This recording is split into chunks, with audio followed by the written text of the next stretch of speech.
From Unity Church of Christianity in Houston, Texas, this is The Awakened Life with Reverend Howard Caesar. Unity is a non-denominational Christian church providing a positive, practical, and progressive approach to Christianity. Let's join the service in progress with the Reverend Howard Caesar. So love is always a great topic, and it's interesting what children have to say about love from their perspective, and a couple of things that I came across that young children had to say about love was, one of them was, love is when you kiss all the time, and then when you get tired of kissing, you still want to be together and talk some more.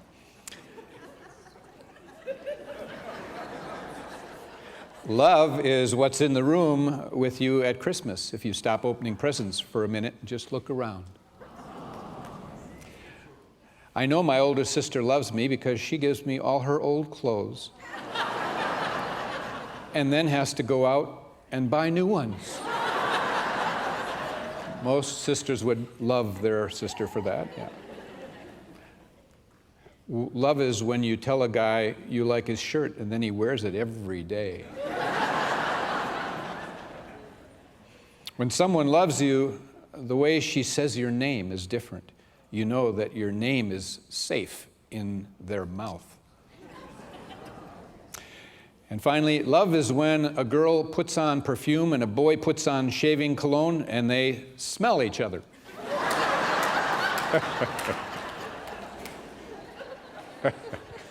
So I don't know what love is for you, but anyway, that's what some of the perspectives are. Well, the summer months are over, or behind us, I guess, June, July, and August, and summer vacations are pretty much over now, and kids are back to school. Labor Day has taken place, and I think Labor Day sometimes reminds us that summer is over, at least a new season is beginning. Weather-wise, we still may be pretty warm here, but perhaps I've been conditioned from childhood to think in terms of September being a return to a focus on learning and a kind of a focus on what's next. And that childhood kind of conditioning has carried over into my spiritual life too, in that every September it seems I get a sense that I'm beginning again or recommitting, if you will, to my spiritual growth and unfoldment, or I'm heading back to class or classes of sort, the returning to a focus for learning more about what is next in my own spiritual evolution and unfoldment and consciousness. Some of you may be returning from vacations and time away from the summer and are back here at this that we call Unity of Houston on Unity Drive.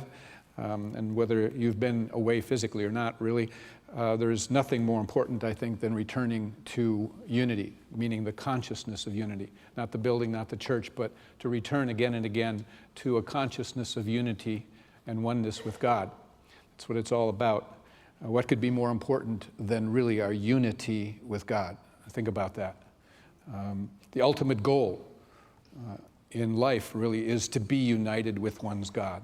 That is the journey, that is the path.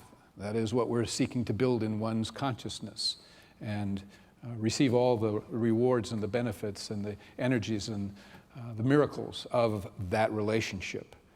And so the goal is to have as our natural state of living a sense of being connected and attuned and at one with that which is our source, that which takes us forward and higher and into a greater good.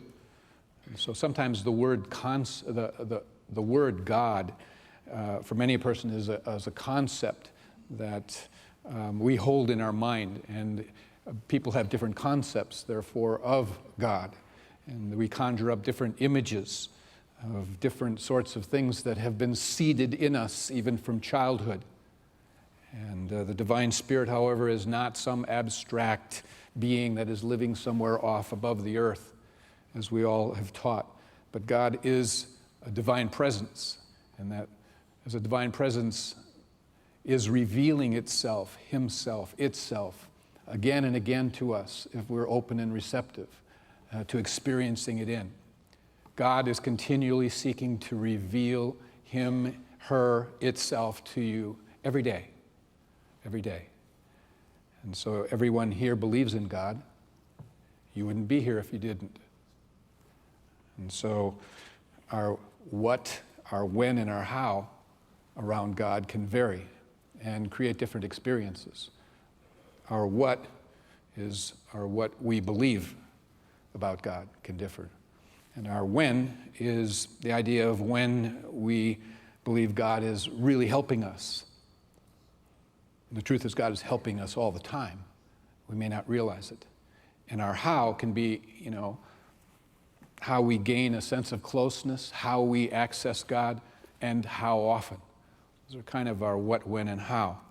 And most all of the masters and mystics and teachers through time, and this includes, of course, Jesus, have all made it clear that to a certain extent or a greater extent, our mind is often the obstacle that stands in the way of a connection with God.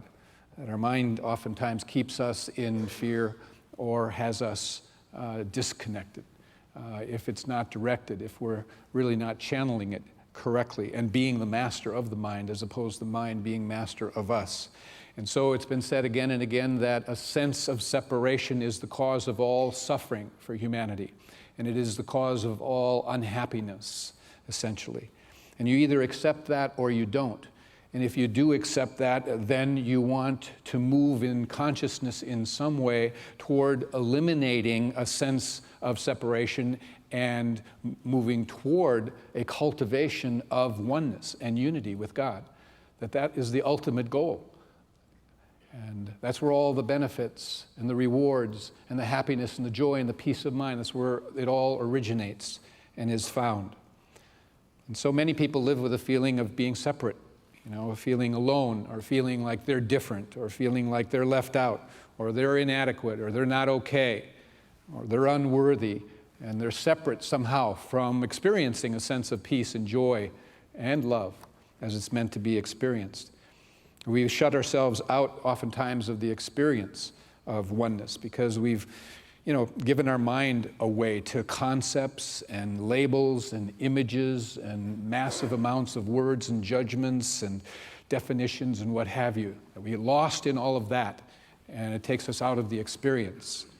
And so our minds, as we all know, are very, very powerful instruments. And they can either be used to help or to hinder, or they can construct or destruct, or they can be used for good or ill. And so, I recently heard a term that has stayed with me and I really like, and the term is frequency specific. We're all living at different levels of vibration and frequency. We all want to be on the frequency of oneness with God. And just as one channels in the dial on a radio station, one has to be frequency specific, really be adjusting, really be intentional, really be focused. So do we have to be frequency specific in the sense that we hold tightly to a positive focus and to a positive perspective, to be frequency specific in terms of how we're aiming and steering our energies, our outlook, our attitudes, our thoughts, our beliefs, all of that, to be frequency specific. There's an old Hindu story about a man who wandered throughout the world seeking to fulfill his deepest desires. He wandered from one city to another. He wandered everywhere, all over, looking for happiness and fulfillment, and never came upon it. And so finally one day, he was tired from his search, and he sat down underneath a great tree at the base of a mountain. And what he did not know was that this was the great wish-fulfilling tree. And so whatever one wishes when one is underneath it immediately becomes true. And so as he was resting there under the tree, he thought to himself, what a beautiful spot this is. I wish I had a home here. And poof, instantly, before his eyes there appeared a beautiful home. And then, surprised and delighted, he thought further. If only I had a partner to be here with me, then my happiness would be complete. Poof, in a moment, a beautiful woman appeared, calling him husband. And next he had a thought of, he was hungry, and so he thought, I wish there was food to eat here. And immediately a banquet table appeared, with everything he could ever ask for, of every kind of food. He began to eat, be satisfied, and then he felt, or had the thought, I wish I had a servant here to help me with the rest of this food and meet my needs. And so poof, there was a servant that appeared. And so he was finishing his meal and kind of sitting back, leaning up against the tree, this wonderful tree, and he began to reflect on what had just happened. And he thought to himself, how amazing it is that everything I wish is coming true. There's something mysterious, a mysterious force about this tree. I wonder if there's a demon who lives in it. And sure enough, no sooner had he had the thought than a great demon appeared. And he went and thought, oh my, this demon will probably eat me up. And that is just what it did.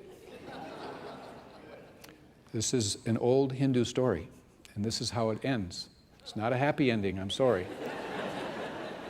But the moral of the story is that the mind can be used in ways that bring about amazing fulfillment, or it can be used in ways that eat away at or eat up our sense of happiness, health, prosperity, fulfillment. It can eat away at it, or it can fulfill it. It's on how we direct it.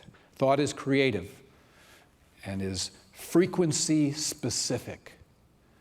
And so we need to stay in the perspective that the end result is really what we want.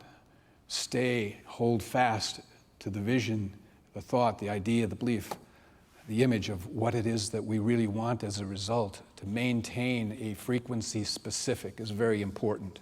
Our definite intentions produce definite results. And so what's the best frequency specific that we could have as an overall ultimate goal? Well, we've already said that the ultimate goal really is unity with God. And so how can we attain best a sense of unity really with God? Well, we're told that the most unifying, uniting force or power in the universe is love.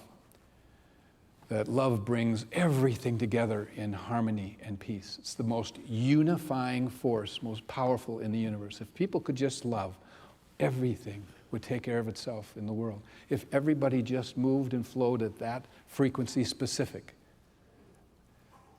Not everyone does, but you and I are called to do that because we are consciously waking up to these truths. We are being intentional. We are here to be a light in the world. We're here to make a difference. We're here to be frequency specific. Scripture tells us that God is love. It also tells us, as the words of Jesus, that the greatest commandment of all is to love the Lord thy God with all thy heart, with all thy soul, and with all thy mind. It can't be done with the mind alone. The mind alone is ineffective. You can't feel anything with your mind. It has to join with the heart. It has to join with the soul. And the mind holds us oftentimes in the realm of concepts and analysis. It takes us out of the experience of what really could be happening if we go mind alone. And so love transcends the mind. Love transcends the mind. Always remember that. And, you know, just looking at a sunset, there's a difference between seeing a sunset and experiencing a sunset. Okay? And we've all experienced a beautiful sunset and that has kind of taken our breath away and taken us to a place beyond what it is that we are seeing, and taking us to a sense that there is a presence and an intelligence that lies behind that sunset that we're going ooh and ah about. That's what takes us there, is the knowing somehow intuitively, instinctively, there's something that is behind that, that created it, that loved me enough to place me here to see this and experience it, and the profoundness of it. There's a saying from the Upanishads that when before the beauty of a sunset or a glorious mountain, you pause and exclaim, ah, you are participating in divinity. So the ultimate goal is to be united with one's God and to go past all the concepts, if we can, transcend the mind and experience the ah that has love in it. frequency specific. Ernest Holmes, a wonderful New Thought leader, he stated, "Love is the central flame of the universe." Nah, it's the very fire itself. The poet Rumi said, "Love is a fire, and I am the wood." Put me on fire with love is what he's saying. Teilhard de Chardin, the great Jesuit priest and paleontologist, he stated, "Someday, after we have mastered the winds, the waves, the tides, and gravity, we shall harness the energies of love. Then, for the second time in the history of the world, we will have discovered fire." The fire that we should all be on fire with, which is love. Today I want to highlight the importance of becoming frequency specific in relation to the love of God, to opening to the love of God. On a scale of 1 to 10, where are you in terms of love for God? How consistent, inconsistent? We may not realize that the degree to which we are perhaps not being deep, regular, consistent with a feeling of love for the source that have given us breath of life, and that we are really meant to be a vessel through which this fire is to be on in us. That's what Jesus meant. He used the word light, to be a light in the world. Others have said to be a fire for love. And God wants to have a loving relationship with each of us, but we have free will, so we have to make the move. You know, God's love is unconditional, whether we head toward God or not. God loves us no matter what. And the hand of grace has been operating in our lives, whether we've been aware of it or not. God has always been helping us. That is the movement of grace. And realize that God relates to humans as though God was a human.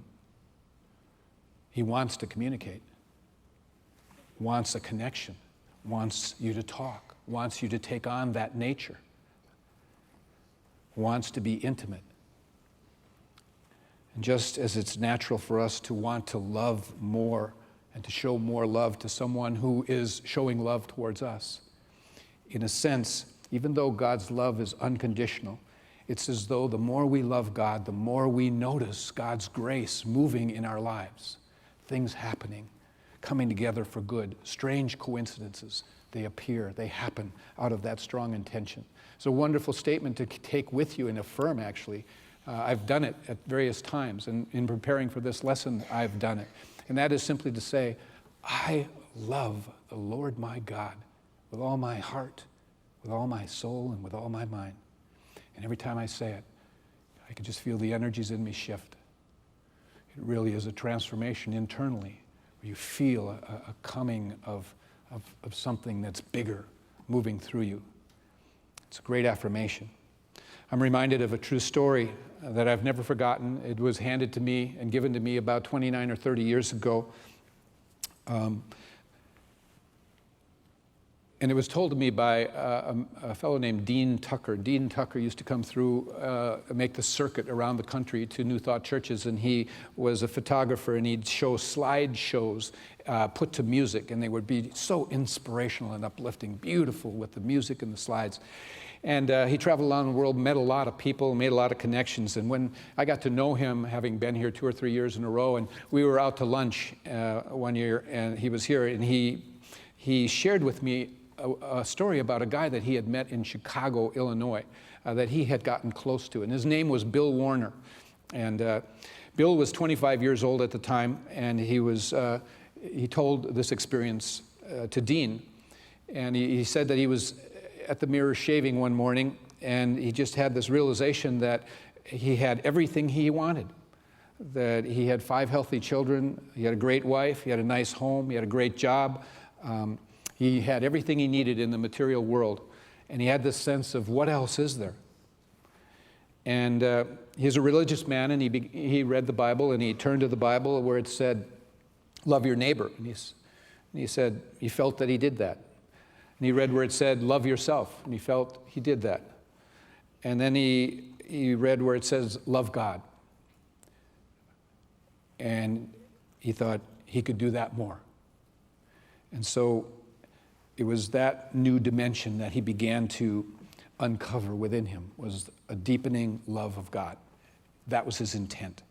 He started praying with love in his prayers, and virtually every waking hour he would just think of the love that he had for God. He was a superintendent of construction of major building sites throughout the state of Illinois and Wisconsin. So he did a lot of traveling and driving. And so while he was driving, he would pray in his car.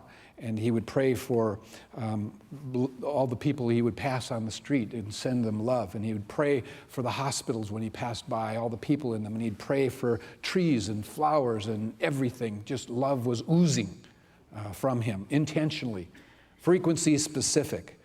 He had been doing that for over a year. And he later realized that he was attuning his mind and heart to God, the source, in a wonderful way. And he had developed an intimate relationship with God, and he called God the Beloved, the Beloved. And he came to a point in his life where he said, out of love, he said to God, "Beloved, I will do anything for you."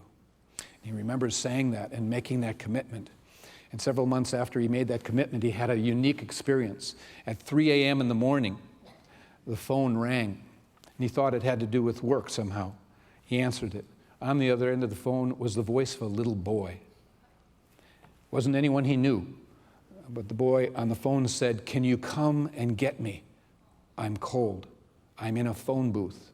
Obviously, this dates back a while. And he told him where the phone booth was and hung up. Bill didn't believe it. He thought it was one of the construction workers playing with him. It's a trick, and that the next day they would all gather around and laugh at him for waking him up and so forth. But then he had the thought, what if it really was a little boy? It had the voice of a little child. And so he said he didn't even know if he could get out of the driveway because it had been snowing so hard. It was over a foot of snow that had gathered that night. But he went, and he drove to the place that had been described where the phone booth was, and there was a 10-year-old boy. He was in bare feet and night clothes, pajamas. And Bill put him in his car, wrapped his coat around him, and Bill asked him what his name was, where he was from, who his parents were. Boy said nothing, just shivered and said, "I'm cold." That's all he said. So he took him home, carried him into the house, again, questioning him. "What's your name? Where are your parents? Where do you live?" All the boy said was, "I'm hungry, cold." And so he heated up some soup, gave it to him. And then Bill started thinking, he says, I could get in trouble for this. An anonymous boy picked up. Who would believe it? Why didn't I take him to the police right away? And so Bill says to the boy, "You have to start telling me what your name is, who your parents are, where you live, or I'm going to call the police." The boy was quiet, wouldn't say anything. And so Bill went to the phone, and he started to dial the police. And as he was dialing, he had his back to him, and then he turned around, and when he turned around, the boy was gone. So he put the phone down and hung up, and he went to the bathroom, thinking the boy had gone to the bathroom, wasn't there, looked all around, didn't hear a door open or close. Then he began to wonder, have I been in a dream, dreaming all of this? And then he went outside and he saw where there were tire tracks in the snow that he had left and come back. He saw where his footprints in the snow were fresher coming back because it had been snowing while he went to get him and so forth. And he didn't have an explanation. He told no one. A week later, at 3 a.m. in the morning, the phone rang again. He answered it. Again, it was the boy. The boy said, "I want to thank you for helping me out the other night. It is true. You will do anything for the beloved," and hung up. Love activates grace. Grace is the movement of God in wonderful ways to bring good, to communicate when we're on track. There are things that can happen that we can't always explain. We don't always understand. There is mystery in God, and we need to be okay with that. That we don't, in our mind, understand everything, but just accept the glory of the mystery of God's movement. in the experience itself.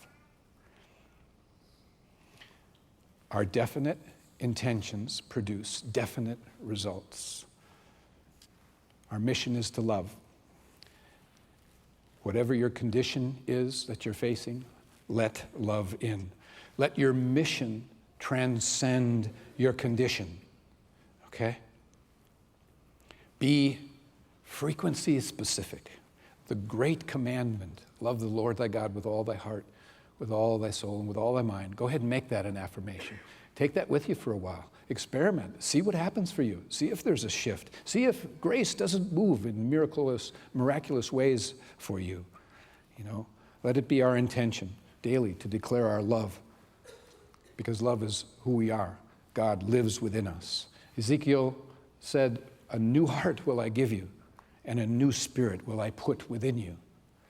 We all can have a new heart and a new spirit, a new fire, if we open up to the truth of our nature as being love. If you take time daily to sense this loving presence in your life and affirm it and accept it and believe in it, the life you have known until now will gradually disappear, and something new and wonderful will be born in you like you have never known. It can be no other way, for love is what you are. That's the truth. God bless you.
invite you to be with us again next Sunday.